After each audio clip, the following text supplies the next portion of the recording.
Hey guys, so today I'm going to talk about why it is important, or why thinking like a slave and acting like a slave when you are by yourself will actually cause you to tolerate people treating you like a slave. So, okay, uh, I have this written out. Let me read it. Perfection is the enemy. I'm reading a book titled The Great War by Peter Hart.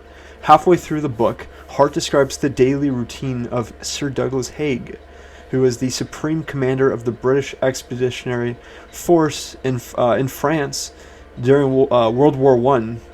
And the book is quoting one of his subordinates, who is describing Haig's daily routine, and it says at 8 o'clock in the morning he woke up and went on a walk in the garden. Then precisely at 8:30 he had breakfast, often with a guest.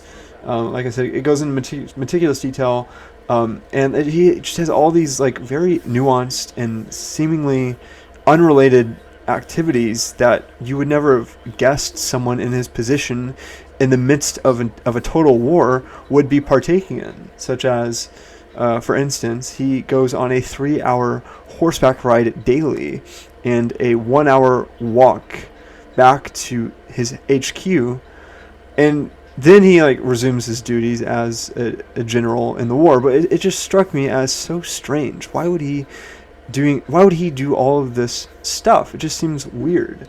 Well, it turns out Hart, the author of the book, says that everything he did was out of necessity, not luxury. A slave is someone who tortures their body in the attempt to have supernatural forces mold them into something greater in the future, but that future never comes.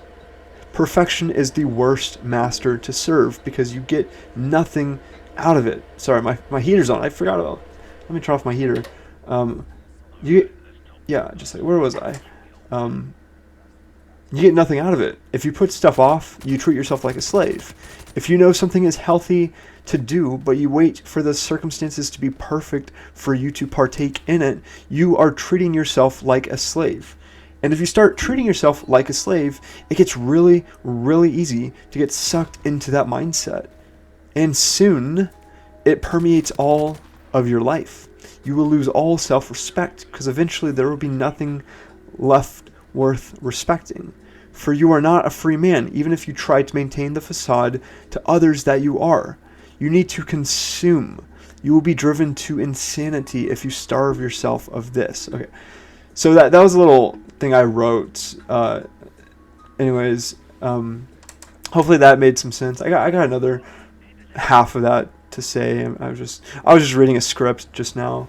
Okay, so ways to start gutting this mindset of regret, of procrastination, of being a slave to perfection is ... Number 1, take care of your health.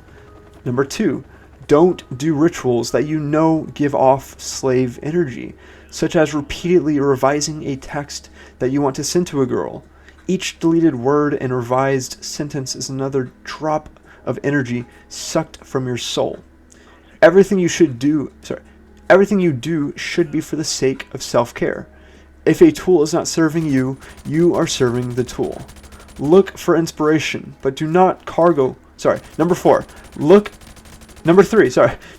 Look for inspiration, but do not cargo cult. Surround yourself with positivity and people who you look up to. Cut out the self-pity. Be responsible. Number 5. Take deep breaths and meditate. Take time to relax because this will overwhelm you. Nourish your mind so that you won't burn out. Number 6. Live each day as if you were to both never wake up the next day, but also that you were to live 1,000 more years.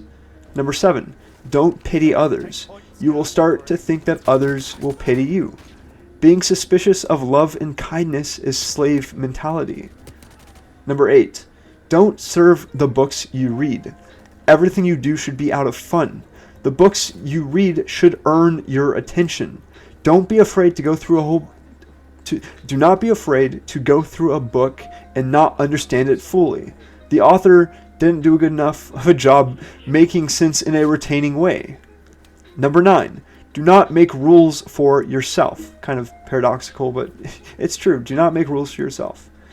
It might feel uncomfortable at first, but just keep going. You will start to realize that you are not a slave. You are a free man, and that is one of the most dignifying and liberating mindsets to have.